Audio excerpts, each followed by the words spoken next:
आप जिस महंगाई के खिलाफ मार्च कर रहे हैं, क्या इसकी कसूरवार मौजूदा हुकूमत ही है?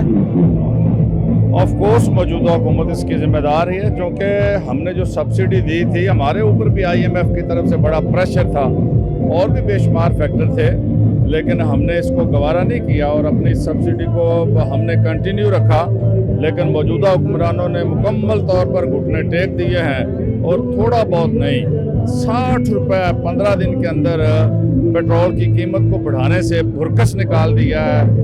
आम आदमी जो है, पहले तो उनकी ज़िंदगी कुछ मुश्किल थी, अब उनका जीना नामुमकिन होता हुआ नज़र आ रहा है, जिससे महंगाई की एक इतनी ज़बरदस्त लहर आ रही है कि लोग कानों को हाथ लगा रहे हैं और वो तौबा कर रहे हैं और कोशिश कर रहे हैं और दुआएं कर रहे हैं कि इस इम्पोर्टेड हुकूमत से हमारी जान छूटे। सर, पहले लॉन्ग मार्च, फिर महंगाई के लिए आप लोग बाहर निकले हैं। वो जो खान साहब ने 6 दिन की लास्ट वार्निंग दी थी, वो भी ख़त्म हो चुकी है। आपको क्या लगता है दोबारा लॉन्ग मार्च का ऐलान कब करेंगे? दोबारा पार्टी हिकमत अमली तय करेगी और जब लीडरशिप महसूस करेगी कि अब प्रॉपर टाइम है, वक्त है बाहर निकलने का, वो कॉल देंगे और लाखों की तादाद में दोबारा बाहर निकलेंगे। सर, आपको लगता है ये जो आप लोग सड़कों पर एहतजाज कर रहे हैं, इससे कोई फ़र्क पड़ेगा? क्योंकि आपके दौरे हुकूमत ने, बिलावल ने भी एक महंगाई मार्च किया था, नून लीग ने भी किया था, लेकिन उससे भी कोई फ़र्क नहीं मिला है। फ़र्क पड़ता है नहीं पड़ता, लेकिन आवाम के जज्बात की तर्जुमानी करना और उनके मसाइल और उनकी मुश्किलात को उजागर करना और उनकी आवाज़ बुलंद करना उनके लिए, ये हमारा कौमी फरीज़ा है और ये हम अदा कर रहे हैं। बहुत शुक्रिया सर। महमूद रशीद साहब हमारे साथ मौजूद थे। आपने देखा, उनका कहना यह है कि फ़र्क पड़े या ना पड़े, एहतजाज करना हमारा हक है। महंगाई मार्च के लिए आप लोग सड़कों पर निकले हैं, आपको क्या लगता है इससे क्या फ़र्क पड़ेगा?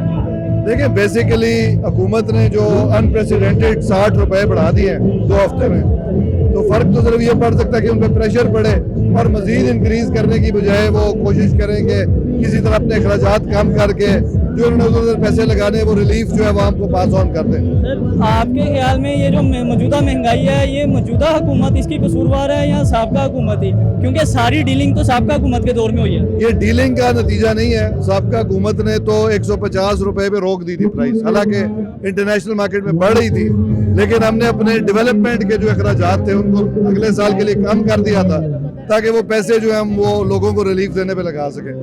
और अगर ये अब ये जो क्लेम कर रहे हैं कि जी ये इन्होंने इस डर से की थी कि हमारी हुकूमत जा रही है, तो यार जब आपको पता था कि ये होने वाले तो ना आते हुकूमत में। अगर आपको पता था कि आप नहीं रोक सकते, आप अफोर्ड नहीं कर सकते, तो ना आते। तो सर, आपके ख्याल में, आप तो सिर्फ पेट्रोल की बात कर रहे हैं, इसके अलावा डॉलर देखा जाए तो आपकी हुकूमत में 180 हुआ था, ये 210 पे ले गए हैं। उसके अलावा अगर घी की बात की जाए, आपकी हुकूमत में 400 रुपये ऑलरेडी था, ये 600 पे ले गए हैं। तो पिछले दौर में भी तो महंगाई थी।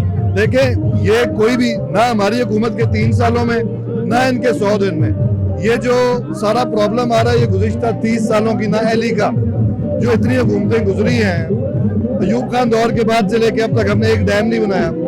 बिजली तो आप इंपोर्ट कर, ये सारे मंसूबे हमने तो नहीं लगाए, रेंटल पावर के, ये जो मंसूबे आपने इलेक्ट्रिक जनरेट कर रहे हैं बिजली से, सॉरी पेट्रोल से, ये सारे मंसूबे तो लगे पीपल्स पार्टी के दौर में, नून लीग के दौर में। उस वक्त इनको ये पता था कि लॉन्ग टर्म में जब प्रॉब्लम आएगी, पेट्रोल महंगा होगा, तो पूरी हर चीज़ महंगी हो जाएगी। इसी तरह आपकी कारें जो हैं, इनकी आपने इंपोर्ट पे कंट्रोल रखना था। देखिए, हिंदुस्तान ने तरक्की कैसे की थी, हमारे हमसाया मुल्क की मिसाल मौजूद है, चाइना की मिसाल मौजूद है।